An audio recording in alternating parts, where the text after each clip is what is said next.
Digital ఎక్స్క్లూజివ్లో మనం చూస్తున్నాం జపాన్లో ఏం జరుగుతుంది.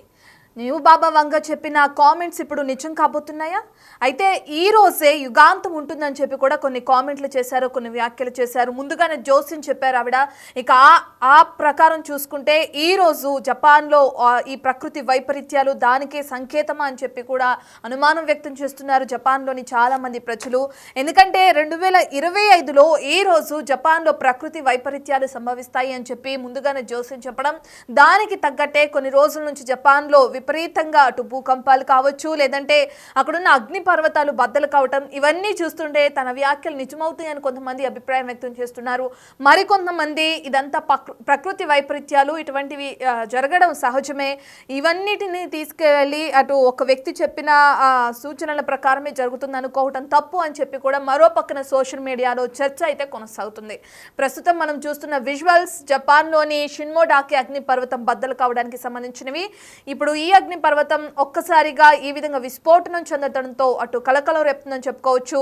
సుమారు ఇది 2-3 రోజుల క్రితం బుధవారం అని చెప్పుకోవచ్చు. బుధవారం అర్ధరాత్రి అగ్ని పర్వతం నుంచి దట్టమైన పొగ కమ్ముకుంటూ కూడా మనం ఫస్ట్ బాక్స్ లో చూస్తే ఏ విధంగా అయితే అగ్ని పర్వతం విస్ఫోటనం చెందిందో దానికి సంబంధించిన ఆ పిక్చర్ ని చూస్తున్నాం. ఆ విధంగా దట్టమైన పొగతో ఒక్కసారిగా మంటలు ఎగిసిపడడంతో అక్కడున్న స్థానిక ప్రజలందరికీ కూడా అధికారులు హై అలర్ట్ జారీ చేశారు. అగ్నిపర్వతం చుట్టూ ఎవరు ఉండొద్దు అని చెప్పి స్థానికులకు కానీ అక్కడికి వెళ్తున్న ప్రజలకు కానీ అధికారులు సూచనలు జారీ చేయడం కూడా మనం చూస్తున్నాం. సో ఒకదాని తర్వాత ఒకటి వస్తుంటే ఏదైతే బాబా వంగ చేసిన వ్యాఖ్యలు ఉన్నాయో అవి ఇప్పుడు నిజం కాబోతున్నాయని చర్చ కూడా మొదలవుతుంది. రైట్, దీనికి సంబంధించిన పూర్తి డీటెయిల్స్ అందించడానికి మా ప్రతినిధి రామ్దాస్ అందుబాటులో ఉన్నారు. రైట్ రామ్దాస్, మనం చూస్తున్నాం ఒక పక్కన ఆవిడ చేసిన వ్యాఖ్యలే నిజమవుతాయి అని చెప్పి కొంతమంది అభిప్రాయం వ్యక్తం చేస్తున్నారు. మరో కొంతమంది ఈ రోజే ఆవిడ చెప్పినట్లుగా యుగాంతం జరగాలి కదా, మరి ఎందుకు జరగలేదు, ఇదంతా ఫేక్ అని చెప్పి కూడా కొట్టి పారేస్తున్నారు. ఎలా చూడొచ్చు అంటారు తన వ్యాఖ్యల్ని? ఇప్పుడు రియో త్సుకి మాంగా ఆర్టిస్ట్ బాబా మాంగా చెప్తున్న అంశాల ప్రకారం ఇప్పుడు విపత్తు సంభవించే ముందు ఖచ్చితంగా ఏదో ఒక భారీ సూచనలు ఉంటాయని చెప్పింది. దాని ప్రకారం ఇప్పుడు ప్రస్తుతం జపాన్ లోని కిరిషిమా పర్వత శ్రేణిలో ఉన్నటువంటి మౌంట్ షిన్మో ఎడాకి అగ్ని పర్వతం అయితే బద్దలైన పరిస్థితి. సరిగ్గా ఇది 2వ తారీఖు అంటే బుధవారం నాడే రోజు మధ్యాహ్నం 3:30కు బద్దలైంది. ఇది పరిణామంలో ఒక్కసారిగా జపాన్ వాతావరణ సంస్థ కూడా 3వ ప్రమాద హెచ్చరిక జారీ చేసి అప్రమత్త స్థాయిని కూడా పెంచిన పరిస్థితి. దీని ద్వారా 2 మైళ్ళ పరిధిలో రాళ్లు, అలాగే దానికి సంబంధించినటువంటి బూడిద కావచ్చు, ఆ రకమైనటువంటి పైరోక్లాస్ట్ ప్రవాహాలు ఏంటంటే లావా ప్రవాహం ఉంటుందని చెప్పారు. అప్రమత్తంగా ఉండమంటూ సూచించిన పరిస్థితి. అయితే ఇక్కడ మనకు ఒకటి రిలవెంట్ గా ఇక్కడ భారీ భూకంపానికి, ఈ సెస్మిక్ యాక్టివిటీకి, ఓటాన్ యాక్టివిటీకి చాలా రిలవెంట్, చాలా దగ్గర సంబంధం ఉంటుంది. ఎందుకంటే ఎప్పుడైతే వల్కానిక్ యాక్టివిటీ ఉంటుందో భూమి పొరల్లో ఉన్నటువంటి ఆ ఒత్తిళ్లు రాపిళ్లు గురైన నేపథ్యంలోనే తిరిగి సముద్ర గర్భంలో కూడా ఏళ్ల సంవత్సరాల కింద అంతర్భాగమైనటువంటి పర్వతాలు కూడా బద్దలవుతుంటాయి సైంటిఫిక్ గా ఇదంతా కూడా. సో ఆ నేపథ్యంలో అక్కడ మనకు యురేషియన్ ప్లేట్స్, అలాగే పసిఫిక్ టెక్టానిక్ ప్లేట్స్ కదలికలు ఇవన్నీ కూడా సెట్ చేసుకుంటున్న క్రమంలో భారీ భూకంపం మీద కూడా సంభవించే అవకాశం ఉందని శాస్త్రవేత్తలు చెప్తున్నారు. ఇదంతా సైంటిఫిక్.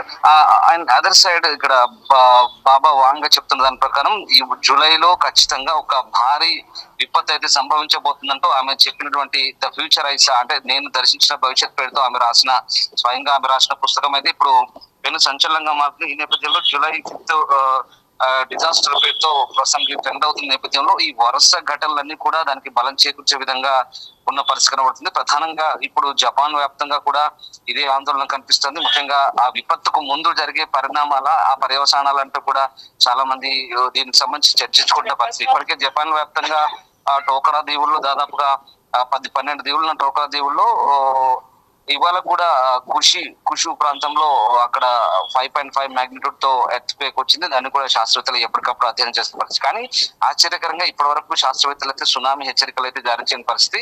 ప్రధానంగా బాబా వాంగ చెప్తున్నటువంటి ప్రెడిక్షన్ ఏదైతే ఉందో దీని అంతటి కూడా అంటే శాస్త్రవేత్తలు ఖండిస్తున్న పరిస్థితి. ఇప్పటివరకు అయితే దానికి శాస్త్రీయ నిరూపణ లేదు, ఆధారం అంటే లేదు అంటే వాళ్ళు ఖండిస్తున్న పరిస్థితి. కానీ చాలా మంది మాత్రం చాలా క్లియర్ గా దీనికి సంబంధించి ఒక వాదన లేవనెత్తున్నారు. ఖచ్చితంగా గతంలో తాను చెప్పిన అంశాలను చాలా వరకు నిజమయ్యాయి. డయానా మృతి కావచ్చు, బ్రిటన్ యువరాణి, అలాగే బరాక్ ఒబామాకు సంబంధించి కావచ్చు, 2011 సునామీకి సంబంధించి కావచ్చు, కరోనాకు సంబంధించి కావచ్చు, ఇంకా అనేక అంశాలు తను చెప్పిన అంశాలు తను ఊహించి ఒక బుక్ రూపంలో పెడుతుంది, ఆర్ట్ రూపంలో రాస్తుంది, దాన్ని తిరిగి బుక్ లో రాస్తుంది అని చెప్తున్నారు. వాస్తవానికి 20 ఏళ్ల ప్రాయంలోనే చూపు కోల్పోయిన తుత్సుకి వాంగాగా మారి ఒక కొండ ప్రాంతంలో బల్గేరియాలో నివసిస్తుంది. సో ఆమెని చాలా మంది నమ్ముతుంటారు. ఆమె చెప్తున్నటువంటి ప్రిడిక్షన్ కోసం చాలా మంది వెళ్తుంటారు. కేవలం భౌగోళిక పరిస్థితులే కాదు, రాజకీయ సమకాలీన అంశాలపై కూడా ఆమె చెప్పే అంశాలు చాలా వరకు నిజమే. దీంతో ఆమె చెప్తున్నటువంటి వాదనకు సంబంధించి కూడా జూలైలో ఏదో భారీ విపత్తు సంభవించబోతున్నట్టుగా అక్కడ మనకు ఒక జైంట్ క్లౌడ్ ఒకటి, అంటే భారీ మేఘం ఒకటి పోర్చుగల్ సముద్ర తీర ప్రాంతంలో కూడా భారీ మేఘం ఒకటి ఆవరించింది. పసిఫిక్ ముఖ్యంగా ఇటు జపాన్ అలాగే ఫిలిప్పైన్స్ లో ఖచ్చితంగా ఒక ఏదో భారీ ఉత్పాదన జరగబోతుంది. సముద్ర ఈ భారీ అలలు ఆకాశాలు ఎగిరిపోతాయి, అవన్నీ కూడా జపాన్ తీరాన్ని ముంచెత్తాయంటూ ఆమె చెప్పబోతున్నటువంటి అంశాల ఆధారంగా ఇప్పుడు ఈ అగ్నిపర్వతం బదులయ్యే అంశాన్ని కూడా దానికి చాలా మంది అన్వయించుకుంటున్నారు. సో దానికి ముందుగానే ఈ సూచనలు ఇవన్నీ కూడా ఒక సిమ్టమ్స్ గానే చాలా మంది భావిస్తున్న పరిస్థితి. సో ఏదేమైనా శాస్త్రవేత్తలు మాత్రం దీనికి సరైన నిర్ధారణ లేదు, శాస్త్రీయ నిరూపణ లేదని చెప్తున్నప్పటికీ కూడా అటు జపాన్ వాతావరణ సంస్థ జేఏమీ మాత్రం నిరంతర పర్యవేక్షణ చేస్తుంది. ఇప్పటికీ ఈ వోల్కనో యాక్టివిటీకి సంబంధించినటువంటి సంకేతాలను గుర్తించి వీళ్ళంతా కూడా అప్రమత్తం చేసిన పరిస్థితి కనబడుతుంది. సో ఏదేమైనా సైంటిఫిక్ గా ఆలోచిస్తే వోల్కనో యాక్టివిటీ, సెస్మిక్ యాక్టివిటీ రెండు కూడా రిలవెంట్ గా ఉంటాయి కాబట్టి ఖచ్చితంగా భారీ భూకంపం సంబంధించే అవకాశం ఉంది. ఎందుకంటే ఇప్పటికీ అంటే రామ్దాస్ ఈ విధంగా అంటే ఆవిడ వ్యాఖ్యను చూస్తే మనం 2012లో కూడా యుగాంతం వచ్చేస్తుంది, భూమి అంతరించిపోతుంది, ఇక ఇదే యుగాంతం, దీని తర్వాత భూమిపైన ఎవరు బ్రతికుండరు, యుగాంతం వచ్చేసింది కాబట్టి 2012లో కూడా ఇటువంటి ప్రచారమే జరిగింది. మనం అప్పుడు చూసాం, బట్ అప్పుడు ఇటువంటిది ఏమీ లేదు. కానీ ఈసారి మాత్రం అంటే ఈ సంవత్సరం మాత్రం ఎక్కువగా జపాన్లో ప్రకృతి వైపరీత్యాలు కానీ, మీరు చెప్పినట్లుగానే భూకంపాలు కానీ, అగ్నిపర్వత విస్ఫోటనాలు కానీ జరుగుతున్నాయి. సో దాన్ని బట్టి ఎలా చూడొచ్చు అంటారు? అంటే ఇప్పుడు ఈమె చెప్తున్న అంశాల ఆధారంగానే ఇప్పుడు ట్రెండింగ్ అవుతున్న పరిస్థితి సోషల్ మీడియాలో. అంటే ఈమె చాలా కష్టంగా ఊహించి చెప్తారు అనే ఒక నానుడు అయితే ఉంది. ఆమె చెప్పిన అంశాలు చాలా వరకు దాదాపు నిజమైన పరిస్థితి. అంటే మనం ఇక్కడ నమ్మే వాళ్ళకి నమ్మకం ఉంటుంది, నమ్మని వాళ్ళకు పెద్దగా పట్టించుకుని దాచుకుంటాయి. కానీ ఇక్కడ మనం కూడా చెప్తున్నాం, వ్యూవర్స్ అడ్వైస్ కూడా అదే చెప్తున్నాం. కేవలం మనం ప్రేక్షకులకు ఒక అప్రమత్తత గానీ మనం ఇది సూచిస్తున్న పరిస్థితి. అంటే ఇలాంటి వార్తలు మనం కూడా ప్రసారం చేసి పదే చెప్పడం ద్వారా వాళ్ళకి చెప్పేది ఏంటంటే కేవలం ఒక నమ్మకాలు అపనమ్మకాలు అనేది వాళ్ళ విచక్షణ ఆధారపడి ఉంటుంది. సో వాటెవర్ ఏదేమైనా ప్రపంచవ్యాప్తంగా ప్రస్తుతం ఇది ట్రెండింగ్ లో ఉన్న పరిస్థితి అయితే కనపడతా ఉంది. సో ఇప్పటికైతే ఈ బాబా వాంగా చెప్తున్న ప్రకారం చాలా ఖచ్చితంగా దీనికి సంబంధించిన అంశాలు అయితే ఇప్పుడు మనకు చాలా క్లియర్ గా కనిపిస్తున్నాయి. సింప్టమ్స్ అన్ని కూడా కనిపిస్తున్న పరిస్థితి కనబడుతుంది. సో ఇప్పటికైతే ఈ అగ్నిపర్వత సంబంధించినటువంటి వోల్కనో యాక్టివిటీ కావచ్చు, అలాగే భూకంపాలు మనం ఒకటి చూడండి, వరుస భూకంపాలు ఈ గత వారం రోజుల్లో దాదాపు 1000కి పైగా భూకంపాలు అయ్యాయి. అలాగే ఇవాళ కూడా కుషు ప్రాంతంలో 5.5 మ్యాగ్నిట్యూడ్ తో వచ్చాయి, కూడా 5 అబవ్ మ్యాగ్నిట్యూడ్ తో ఉన్న పరిస్థితి. జపాన్ లో సాధారణంగా సంవత్సరానికి 1000-1500 వస్తాయి, కానీ గడిచిన 15 రోజుల్లో ఇప్పటికే 1000కి పైగా భూకంపాలు వచ్చిన పరిస్థితి. ఇప్పటికి జపాన్ టూరిజం అంతా దెబ్బతిన్న పరిస్థితి కనబడుతుంది. జపాన్ కు రావాలంటేనే భయపడుతున్నారు. అలాగే చాలా మంది పాశ్చాత్యులు ఎవరు దాదాపుగా కొంత ఇలాంటి ప్రెడిక్షన్స్ పెద్దగా పట్టించుకొని నమ్మరు. కానీ ఇప్పుడు బాబా వాంగ్ చెప్తున్నటువంటి అంశాలు కూడా చాలా వరకు ఇంట్రెస్టింగ్ గా ఉంటున్నాయి. చాలా మంది భయాందోళనకు గురవుతున్న పరిస్థితి. అంటే ఎప్పుడు ఏ క్షణం ఏం జరగబోతుందో దాన్ని యుగాంతంగా భావిస్తారా, లేదా కేవలం పసిఫిక్ తీర ప్రాంతము జపాన్ గానీ లేదా ఫిలిప్పైన్స్ లేకుంటే పసిఫిక్ సముద్రాన్ని ఆనుకున్నటువంటి ఇంకా కొన్ని దేశాలు, తీర ప్రాంత దేశాలకే ఇది పరిమితం అవుతుందని మనం క్లారిటీగా చెప్పలేదు. కానీ ఏదేమైనా ఒక భారీ సెస్మిక్ యాక్టివిటీ, వోల్కనో యాక్టివిటీ అయితే ఉంది, దాగి ఉందని సైంటిస్టులు కూడా చెప్తున్నారు. కానీ ఇక్కడ వాంగా చెప్తున్నటువంటి ప్రెడిక్షన్ కి ఏమాత్రం సంబంధం లేదు. ఖచ్చితంగా అదంతా కూడా దాన్ని కొట్టిపారేసిన పరిస్థితి. దీనికి ఎలాంటి నిరూపణ లేదంటే వాళ్ళు చెప్తున్న పరిస్థితి కనబడుతుంది. సో మొత్తం మీద అంటే ఆమె రాసిన సంఘటనలు 1999లో ఆమె ఈ రియో టచ్ కి ఎవరైతే ఉన్నారో ఫ్యూచర్ ఐస్ ఆ పేరుతో ఆమె 1999 లోనే రాశారు ఇవన్నీ కూడా. సో ఆమె రాసిన ఈ పుస్తకానికి సంబంధించి చాలా అంశాల వరకు చర్చనీయాంశంగా మారుతున్న పరిస్థితి. సో జూలై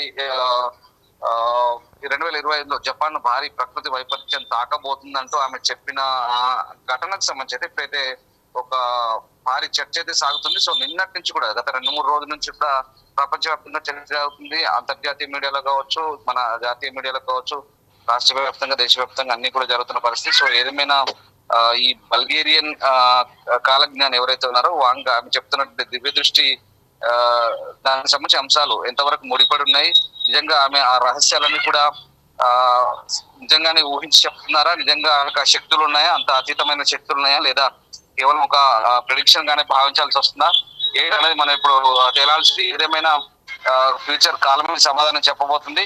సో మొత్తం మీద గత విస్ఫోటనాలు అలాగే ఇవన్నీ కూడా కొంత రిలవెంట్ గా కనిపిస్తున్నాయి, చరిత్రకు కొంత లింకప్ అయినా కాబట్టి ఇప్పుడు మీరు చెప్పే అంశాన్ని బట్టి కూడా కొంత చాలా మంది ఊహించుకుంటున్న పరిస్థితి కనబడుతుంది. సో ఏదేమైనా ఇది ఆసక్తికరంగా మారుతుంది. ఇప్పుడు ఈ వోల్కనో యాక్టివిటీ, సెస్మిక్ యాక్టివిటీ అనేది చాలా దగ్గర సంబంధాలు ఉంటాయి కాబట్టి ఖచ్చితంగా ఒక భారీ విపత్తుకు ముందు జరిగే సంకేతాలు కానీ ఇది మనం భావించాల్సి ఉంటుంది. Right, thank you Ramdas.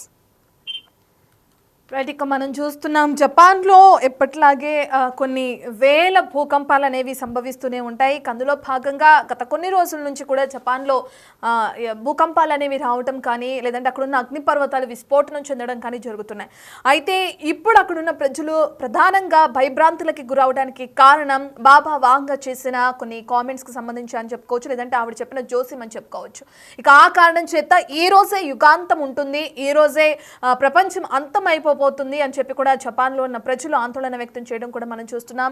ఇప్పటికే ఏదైతే ఆవిడ చెప్పిన జోస్యానికి సంబంధించిన కొన్ని వ్యాఖ్యలు వైరల్గా మారినాయో, ఇక దాని తర్వాత జపాన్కి సంబంధించిన టూరిజం కూడా బాగా దెబ్బతిందని చెప్పుకోవచ్చు. ఇక దీంతో జపాన్కి తిరిగి రావాలి, ఎటువంటివి ఏమీ జరగవు, మేము భారీ భద్రతా బాధ్యతలు కూడా తీసుకుంటున్నామని చెప్పి అక్కడున్న అధికారులు కూడా తెలియజేశారు. బహిరంగంగా ప్రకటనలు చేయడం, దీనికి సంబంధించిన కొంత న్యూస్ కూడా సర్క్యులేట్ చేసే విధంగా వాళ్ళు ఇది చేయడం కూడా మనం చూసాం.